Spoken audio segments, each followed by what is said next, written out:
Former President Bill Clinton is one of the marquee speakers taking the podium at the Democratic National Convention tonight. It will be his 12th speech at the event. His first came 44 years ago in 1980 as the 33-year-old governor of Arkansas. Here are some highlights from conventions past. I thank you for supporting the new Democratic agenda that has taken our country to new heights of prosperity, peace, and progress.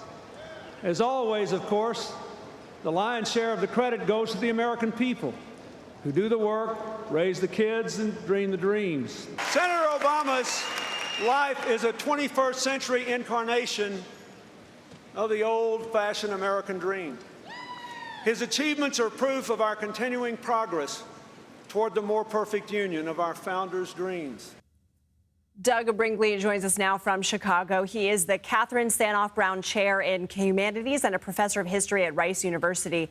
Doug, thanks for being here. When Clinton won the presidential election in '92, the Democratic Party was deeply divided and it lost 5 of the last 6 presidential elections. How would you compare the division within the party then and now and the country at large?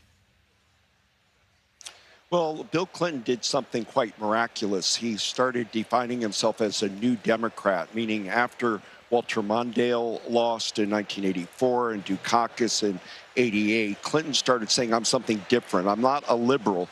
I have different concerns. But really, his '92 convention speech is one of the masterpieces in political theater. He ended up getting the highest spike out of a convention in polling because of the speech he gave. And people started, everybody knew, he could deliver a great speech, but '92 put him into the stratosphere. And of course, he goes on to beat George Herbert Walker Bush and the third party candidate, Ross Perot.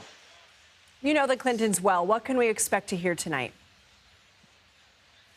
Well, when I got to Chicago, I got Sunday on the 18th. I had a meal after a chat with President Clinton and Hillary Clinton, with Senator Wyden and his wife, and a couple, Jim and Wendy Abrams, just very quiet. They had a little cake because his birthday was the 19th.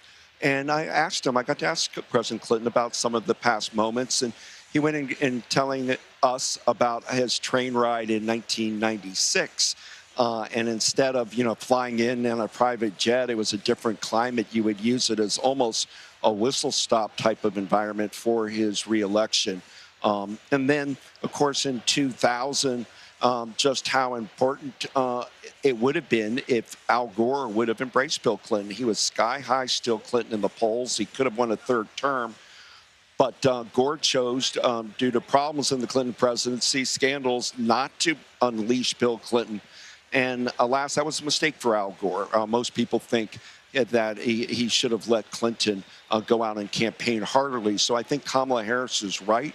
Bill Clinton to speak here, talk about bread and butter, kitchen table issues, the economy, and hopefully use him, you would think, in places like Pennsylvania and Wisconsin, where he would be an incredible surrogate because he still has a charisma to him.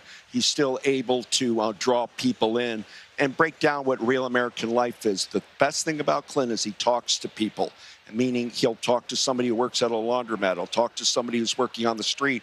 And collectively, he finds a way to understand the real economic concerns of the American public better than most politicians or presidents ever.